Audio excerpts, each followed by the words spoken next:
है कि हम विकलांग थे और विकलांग हैं और विकलांग ही रहेंगे सरकार की नजर में। मगर एक दिव्यांग नाम देके हम लोगों को छलावा कर दिया जी। हम लोग को सबसे पहले स्वास्थ्य, शिक्षा और रोजगार, ये 3 चीज में दे दें।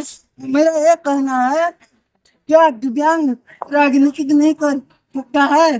क्या दिव्यांग को राजनीतिक में आरक्षण नहीं मिलना चाहिए? क्या दिव्यांग को जो बिहार में पंचायती राज का चुनाव है उसमें आरक्षण नहीं मिलना चाहिए?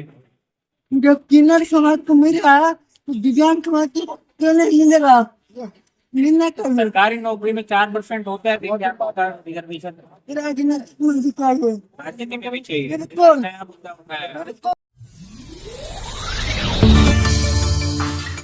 सलाम, नमस्ते, मैं हूँ एक और इस वक्त मैं मौजूद हूँ दिल्ली के जंतर मंतर पर। आज यहाँ पर एक बहुत बड़ा विशाल धरना हुआ। वो धरना था दिव्यांग जनों का, जो देश के दिव्यांग है अपने हक और मांगों को लेकर दिल्ली के जंतर मंतर पर पहुंचे और इन्होंने अपनी बातें सरकार के सामने रखी है। अब इन्हीं से जानने की कोशिश करेंगे कि इनकी क्या समस्याएं हैं और उनका क्या समाधान है और सरकार से इनकी क्या मांगे हैं। ये आप देख सकते हैं व्हील चेयर लगी हुई है, रिक्शे है, व्हील चेयर है, हाथ में इनके जो चलने वाले वॉकर होते हैं, स्कूटी है, और इस तरह से अलग अलग तरीके से व्हीकल से चलने में मजबूर है। उसके बावजूद भी ये दिल्ली के जंतर मंतर पर पहुंचे हैं और इन्होंने यहाँ केंद्र सरकार के खिलाफ जो है वो धरना दिया है। बिल्कुल, मैं इस दिव्यांग समाज की निंदा तब तक करूंगा जब तक हमारा जो कानून है वो जमीनी सतह पर सबको उसका फायदा मिले। मूलभूत सुविधाएं नहीं दी जाती। सुविधाएं मिल जाती हैं। दिव्यांग कहने से कुछ नहीं होता है।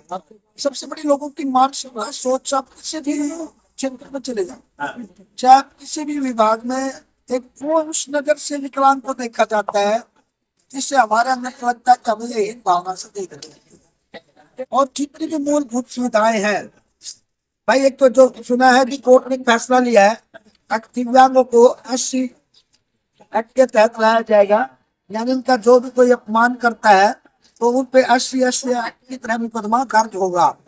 लेकिन मुकदमा तो तब दर्ज होगा जब हमारे पास रोजगार होगा। अगर नहीं रोजगार होगा तो कोई भी 2 पैसे के हाथ में 1000 रुपए की बेइज्जती कर जाएगा। आपकी रोजगार की सबसे पहले हमें कुछ नहीं चाहिए। मैं कहता हूँ भाई पूरे भारत में जितने भी दिव्यांग उनकी पेंशन बंद है, केवल उनकी एजुकेशन शिक्षा स्तर पर एक ऐसा प्लेटफॉर्म दे दे जिसको लगे अंदर से मैं कमा लेता हूँ, अब मेरा गुजारा होता है।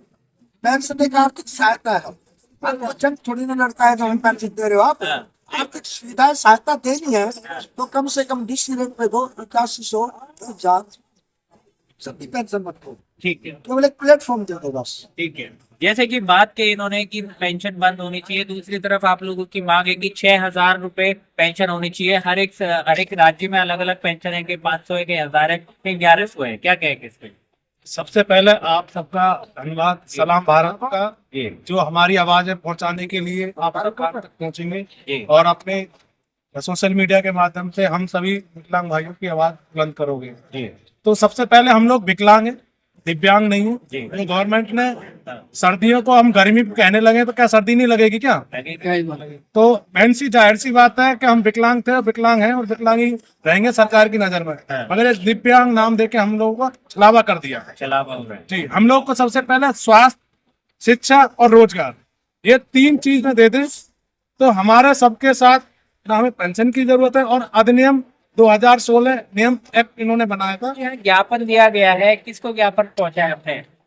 जी, हमने राष्ट्रपति भवन जी के लिए, द्रौपदी मुर्मू जी प्रधानमंत्री जी के लिए और सशक्तिकरण विभाग के लिए, तीनों के लिए विज्ञापन दिया है जी। ज्ञापन आपने दिया है जी। तो और हमारे जो पहले से आप धरने देते हुए आए हैं तो उस धरने पे क्या आश्वासन मिलते हैं आपको? अधिकारी मंत्री या सरकार ने क्या आश्वासन देती है? सिर्फ हमको जी एक यहाँ पे आश्वासन दिया जाता है 20 दिन का, अल्टीमेट दिया जाता है 10 दिन का दिया जाता है। उसके बाद कोई नहीं, वो रद्दी पेपर में चला जाता है। वो हमारी मांग है ना कोई धरातल पे होती है। हम चाहते हैं गवर्नमेंट से, एडीजी से, हमारे जो और कर्मचारी हैं जो 3 दिसंबर को विकलांग दिवस मनाएंगे, इन सबके लिए ये अपनी घोषणा करें कि हम एक वन पेंशन बंद कर रहे हैं या तीनों हमारी मांगे मानी जाए, रोजगार, स्वास्थ्य और शिक्षा। खाली ज्ञापन देना हमारा मकसद नहीं है। हाँ ज्ञापन तो सरकार को हम जिला स्तर पे, मंडल स्तर पे, प्रदेश पे, जिला स्तर पे, राज्य स्तर पे काफी दे चुके हैं। ठीक है। जब तक हमारा दिव्यांग हाँ, प्रॉपर उतरकर संसद भवन की तरफ मूव नहीं करेगा, ये बात सुनिए। दिव्यांगों के नाम पर सरकार हमसे दिलवा, दिव्यांग नाम तो हमें दे दिया, लेकिन उसका सम्मान खुद प्रधानमंत्री नरेंद्र मोदी जी भी नहीं करता। आज उत्तर प्रदेश हो चाहे भारत हो, कहीं भी किसी भी राज्य में वहीं विकलांगता शोषण हो रहा है और उसके लिए जिम्मेदार है वहाँ के वहाँ की राज्य सरकारें, तो प्रेम से लड़े ये मंत्री लोग। जब तक हम लोग धरातल पर नहीं उतरेंगे, हमारी योजनाएं नहीं उतरेंगी, हमें कुछ नहीं मिलेगा। विकलांग विधेयक 2016 इसका हमारे प्रधानमंत्री जी ने लोकसभा में पास करवाया, लेकिन वो जमीनी स्तर पर लागू नहीं हुआ। आज अगर विकलांग कमजोर है, वो रोजगार से कमजोर है, उसके बच्चों के पढ़ने के लिए अच्छी शिक्षा नहीं है, आवास नहीं है। ग्राम प्रधानों में अभी आवास आई थी उत्तर प्रदेश के अंदर, मुख्यमंत्री ग्रामीण आवास योजना, उसमें दिव्यांगजनों को आवास नहीं दिए। उनसे ये कहकर आवास नहीं दिए गए ग्राम प्रधानों ने कि तुम्हारी तो जातिवाद कुछ मिल जाए।